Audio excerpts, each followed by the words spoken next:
Bonjour à tous, le CAC 40 continue sur sa lancée d'hier, gagnant 0,3%. Hier, vous vous rappelez que le CAC 40 avait gagné 3,5%.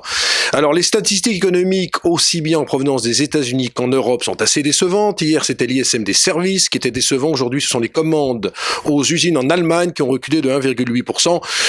Tout cela entraîne les investisseurs à l'achat sur les actions parce qu'ils se disent que la politique monétaire pourrait continuer à rester accommodante aussi bien en Europe qu'aux États-Unis.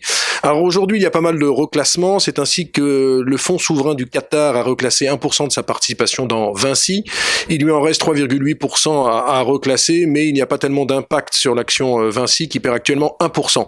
Par contre, dans les maisons de retraite, il y a un impact beaucoup plus important sur Corian. Covea Finance a cédé 4,7% avec une décote de l'ordre de 7% par rapport au dernier cours coté d'hier soir, et donc l'action Corian perd 5%. Il faut dire quand même que sa trajectoire boursière est assez impressionnante, plus 110% en 3 ans, un titre Corian en plus qui n'est pas donné et qui se paye actuellement sur un PER de 23, ce qui est assez élevé, mais vous savez que dans le monde des maisons de retraite dont fait partie Orpea, Le Noblage ou encore Corian, ça reste très cher. Une valeur du CAC se distingue aujourd'hui, c'est Vivendi qui a augmenté sa participation dans Telecom Italia.